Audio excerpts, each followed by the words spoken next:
پہ عماد حسن صاحب آپ کوئی بات کیمرے پہ کہہ سکتے ہیں؟ یہ گورنمنٹ خطرے میں ہے کہ نہیں؟ دیکھیں مبشر صاحب، گورنمنٹ جب خطرے میں آتی ہے تو وہ ایسے فوری طور پر یہ سب چیزیں نہیں ہوتی، وہ گریجولی اور بتدریج مختلف معاملات آگے بڑھتے ہیں. یعنی آپ دیکھیں تو یہ حکومت کیا مرکزی حکومت اور پنجاب حکومت سے آگے 1 انچ بڑھی ہے؟ ان کو نہیں بڑھنے دیا گیا. آپ دیکھیں پیپلز پارٹی، سندھ حکومت ان کو ملی، پھر پریزیڈنسی ملی، پھر چیئرمین سینٹ ملا، بلوچستان حکومت ملی، اور ابھی 27ویں ترمیم کے بعد ان کو کشمیر بھی مل گیا. آپ یہ ایکسٹینشن کو دیکھیں، یہ توسیع کو دیکھیں کہ کس طرف یہ لہر کس طرف جا رہی ہے. مسلم لیگ کی طرف تو نہیں جا رہی ہے.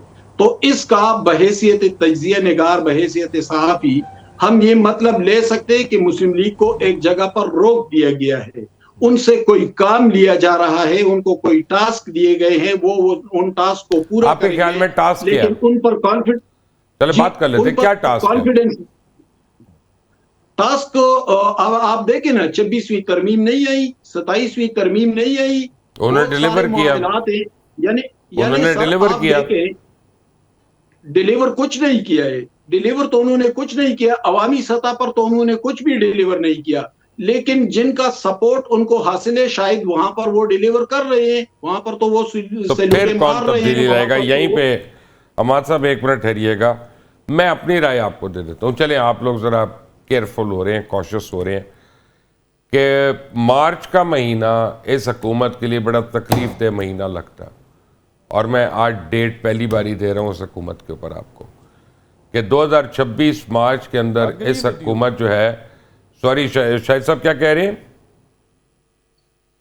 میں ایگری کرتا ہوں آپ کے ساتھ، اور میں آپ کو یہ بتا رہا ہوں کہ پرابلم جو ہے آپ کو دسمبر اینڈ سے نظر آ جائے گی، جنوری میں وہ پرابلم بلڈ اپ ہوگی، یہ مجھے لگ رہا ہے ابھی تک. آپ ایگری کرتے ہیں چوئی صاحب؟ دیکھیں، اگر کرپشن کی بنیاد پہ حکومتیں تبدیل ہونی ہے، ٹھیک ہے، آپ جو کہہ رہے ہیں نا کہ اس رپورٹ کے تناظر میں کہ گورنمنٹ اس وقت ہاٹ واٹر میں ہے، اگر یہ گورنمنٹ ہاٹ واٹر میں ہوتی کرپشن کی وجہ سے تو میری عرض سنیں نا کہ شہباز شریف صاحب جن پہ منی لانڈرنگ کے کیسز اس وقت بالکل وہ فرد جرم تک پہنچے تو انہیں پرائم منسٹر بنایا گیا.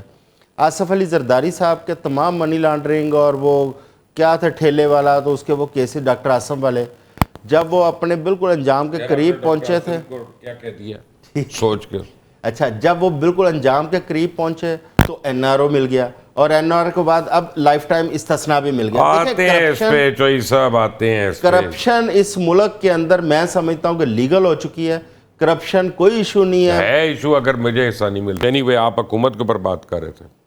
کرپشن میں بات ہو رہی تھی کہ کرپشن ایشو نہیں ہے اس حکومت کا یا اس نظام کا. نہیں، حکومت کا تو کبھی بھی نہیں تھا. دیکھیں جو کرپشن عوام کا ایشو تھا. عوام کا ایشو. آئی ایم ایف کی جو رپورٹ ہے وہ ہمارے پورے نظام کے اوپر ایک کویسچن مارک ہے.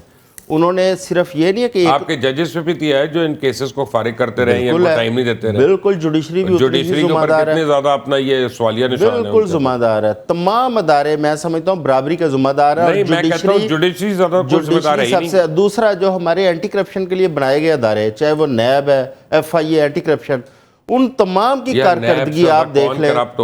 ٹھیک ہے، اب نیب کی وجہ سے آپ دیکھیں کتنے یہاں پہ مسائل کھڑے ہوئے ہیں. ان تمام اداروں کی کارکردگی کے اوپر سوالیہ نشان ہے. پھر وہ آئی ایم ایف جو ہے نا وہ قائد اعظم سے شروع کر رہا ہے، اور آج کے دن تک وہ اپنی رپورٹ کوئی مبرہ نہیں ہے. تمام حکومتیں، تمام لوگ اس سارے سسٹم کا حصہ ہیں. اور اس میں لیکن افسوس کی بات یہ ہے کہ کسی بھی حکومت نے آج تک اس چیز کا سدباب کرنے کے لیے کوئی سیریس ایفرٹ نہیں کی.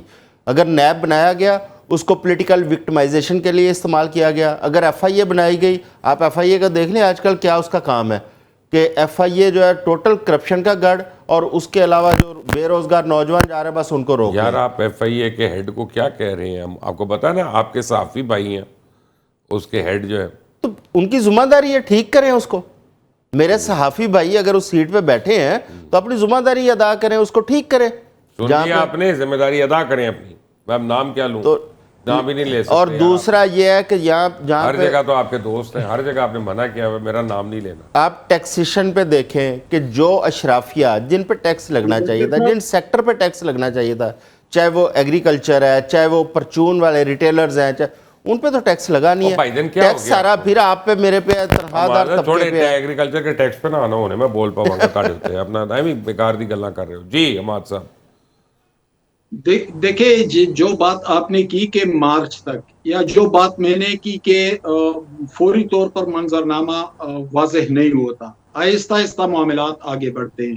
اب آپ دیکھیں تو اس وقت جو انٹرنیشنل اسٹیبلشمنٹ ہے ٹرمپ سے لے کر کہاں کہاں تک تمام پاکستان کے حمایت میں بول رہے ہیں. پھر ایسے مواقع پہ جب مارشل لاؤں کے دوران جب ان کے اپنے مفادات ہوتے ہیں تو مارشل لاؤں کے دوران کسی ڈکٹیٹر کے خلاف بھی اس طرح کے رپورٹ روک دیے جاتے ہیں کیونکہ ان کے اپنے مفادات ڈیمیج ہونے کا خطرہ ہوتا ہے.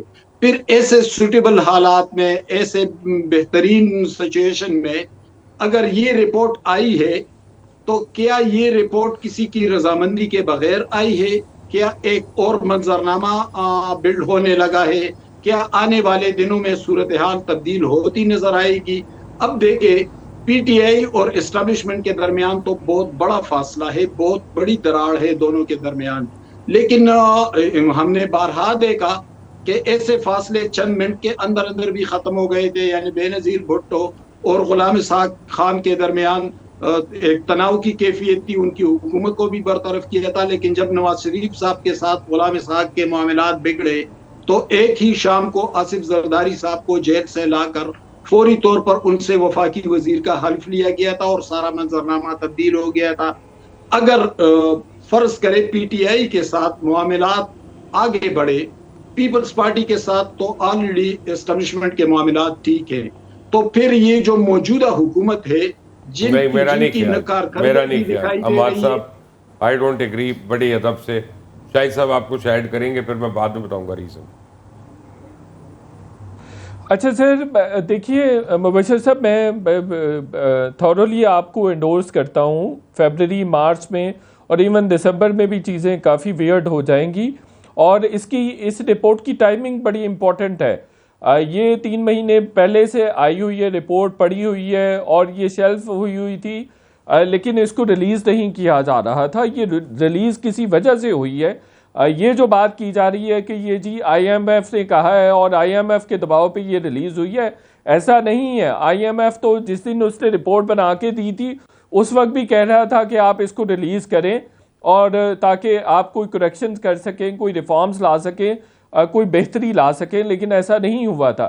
یہ بنیادی طور پہ چارج شیٹ ہے اور یہ آئینہ دکھایا گیا ہے پولیٹیکل ایلیٹ کو کہ آپ دیکھ لیں آپ باز نہیں آ رہے اور مسلسل اپنی روش کو برقرار رکھے ہوئے ہیں, اور جب آپ اپنی روش کو برقرار رکھیں گے تو ڈیفینیٹلی آپ کے لیے مسائل پیدا ہوں گے. اور ایک چیز اور بھی سارے لوگ بھول جاتے ہیں کہ جب اتنا ان پاپولر رجیم ہو تو وہاں پہ چیزیں جو ہیں وہ ایک دم سے فلیئر اپ ہو جاتی ہیں.